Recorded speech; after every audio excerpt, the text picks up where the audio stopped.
السلام علیکم ورحمت الله تعالی وبرکاته. دوستانو چې په هر ځای کې وای الله مو شتمن لره، خوشحال لره، کامیاب او کامران لره.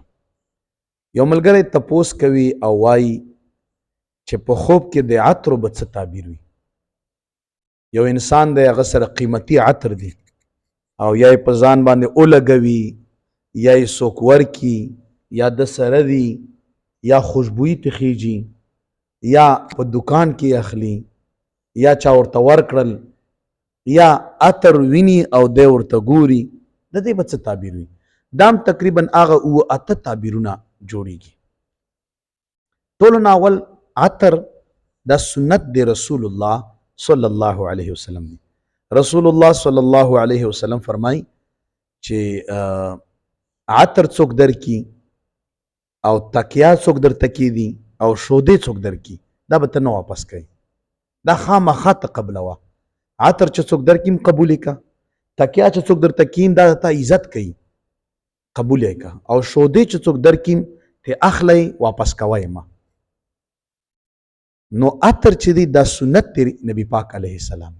عطر چې ته په ځانو لګې که خیال هم کړی خوشبويي د انسان نه خیږي او بیا دا تپوسونه هم خلک کوي هو دا کم ځای نه دا عطر راوړي، زبردست دا خو ډېره ښایسته خوشبويي ده، دا عطر د چرته پیدا کړیو؟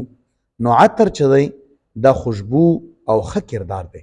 په خوب کې عطر چې تاله څوک درکي دغه انسان نه به تا ته ښه کردار ملاویږي، د دغه انسان په ملګرتیا کې به تا ته کامیابي ملاویږي. عطر دی چې په ځان په خوب کې ولګول اتا کردار به ښایسته کیږي، اتا آینده ژوند به په دیندارۍ، په خوالي، په خوش اخلاقۍ، په ښه کردار بدلیږي. عطر چې تا په ځان لګولی وي دا نشانی ده د دې خبرې چې رب العالمین به تعالی په مال حال کې ترقی درکوي، دیندارۍ کې ترقی درکوي.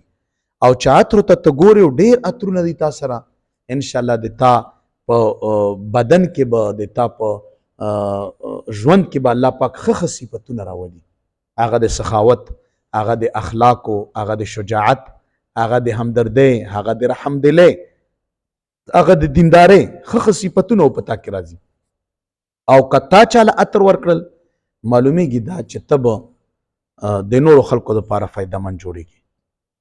نو دا یو څو د خوب تعبیر او چې تاسو په وړاندې بیان شول. الله مو خوشحال کا. جزاکم الله.